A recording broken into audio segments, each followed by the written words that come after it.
Subhash school सावा की online classes में आपका स्वागत है।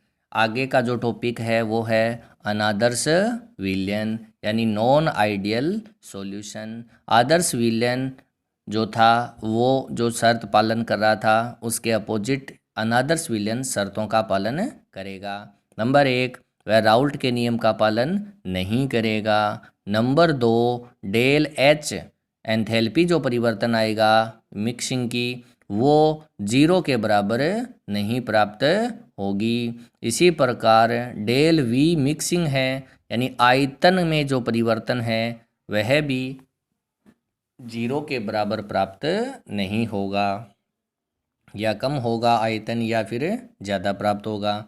इसी प्रकार चौथी जो शर्त है ए बी अट्रैक्शन फोर्स है ना, वो ए और बी अट्रैक्शन फोर्स के बराबर नहीं होगा, या तो कम होगा या फिर ज़्यादा होगा।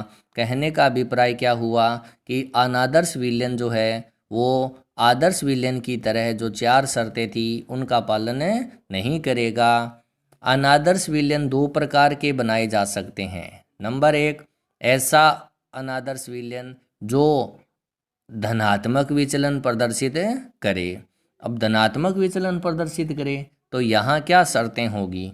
पहली शर्त ये होगी कि जो हमने विलयन बनाया है उस विलयन में जो पी ए है यानी ए घटक का वह शब्दाब है वो अगर बराबर आता इसके तब तो आदर्श विलयन होता, लेकिन ये जो मान है वो ज़्यादा प्राप्त होता है। इसी प्रकार ये वाला मान भी इनसे ज़्यादा प्राप्त होता है, तो ज़्यादा प्राप्त होता है तो धनात्मक विचलन है और कम प्राप्त होता है तो ऋणात्मक विचलन है।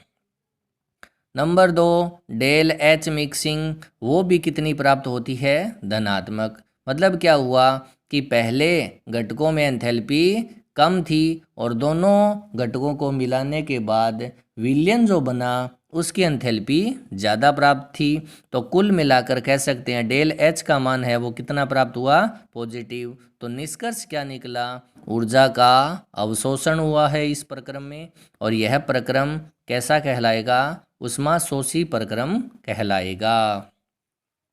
इसी प्रकार आयतन जो मिश्रण का है वो भी धनात्मक प्राप्त होता है, यानी विलय और विलायक को मिलाने के बाद जो विलयन का आयतन प्राप्त हुआ है वो ज़्यादा प्राप्त हुआ है।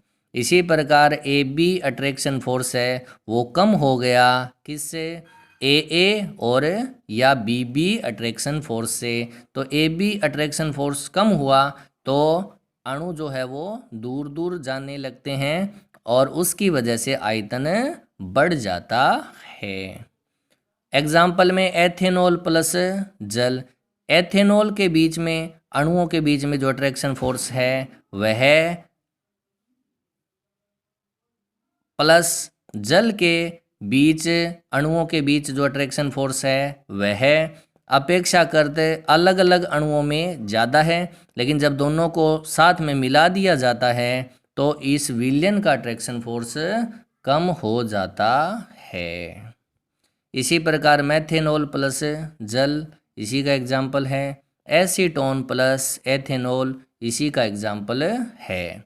तो एथेनॉल प्लस जल, तो एथेनॉल का सूत्र C2H5OH जल H2O, मेथेनॉल CH3OH जल का H2O, एसीटोन CH3CO CH3 और एथेनॉल का C2H5OH।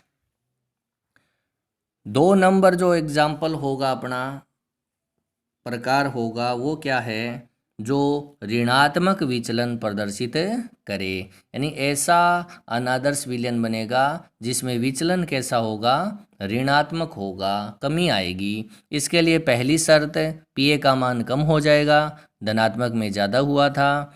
दूसरी शर्त डेल एच जो मिश्रण की है वो नेगेटिव प्राप्त होगी, यानी एंथैल्पी में कमी आ रही है। कमी कैसे आई, ऊष्मा उत्सर्जित हो गई और प्रक्रम कैसा हुआ, ऊष्मा छेपी।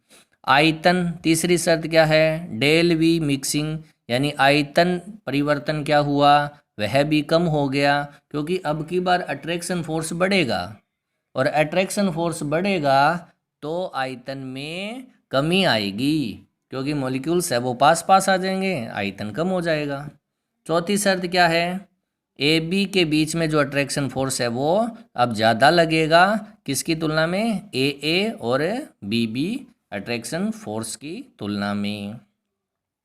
इसके एग्जाम्पल क्या होंगे, chloroform plus acetone, chloroform CH Cl3 और एसीटोन का भी बताया था CH3CO CH3। Chloroform plus benzene, benzene का होता है C6H6।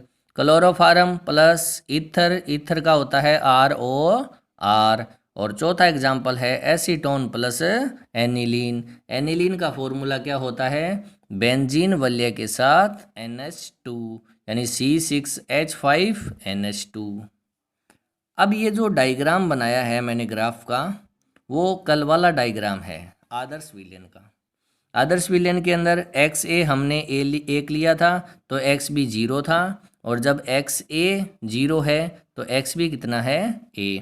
इधर वाष्प दाब है और इधर मोलबिन है। ये डायग्राम आदर्श विलयन के लिए है। अगर हम अनादर्श विलयन के लिए बनाए तो अनादर्श विलयन में क्या हुआ था, हर मान पॉजिटिव प्राप्त हो रहा था, तो हमें ये जो सीधी रेखा है उससे ऊपर यानी पॉजिटिव की तरफ इसको डिनोट करना है। तो जैसे यहाँ हमने ये रेखा सीधी जा रही है, ये तो आदर्श विलयन की है, और अगर हम इस तरीके से लेके जाएं तो वह किसके लिए हो जाएगी, धनात्मक अनादर्श विलयन के लिए। इसी प्रकार ये भी हम इसको इस तरीके से लेकर जाएंगे, ऊपर की तरफ लेके जाएंगे, ठीक है। और इसमें कहाँ से, इसके ऊपर से,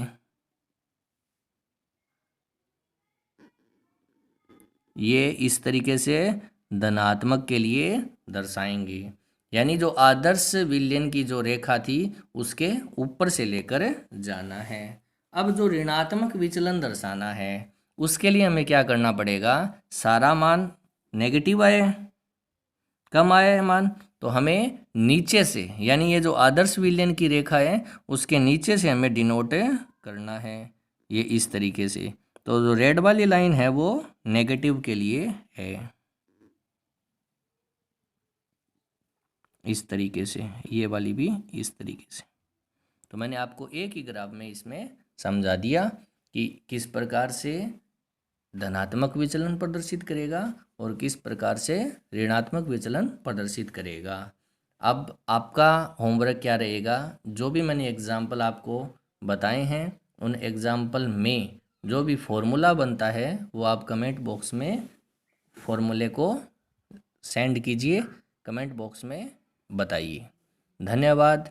घर पर रहें, सुरक्षित रहें, स्टे होम, स्टे सेफ।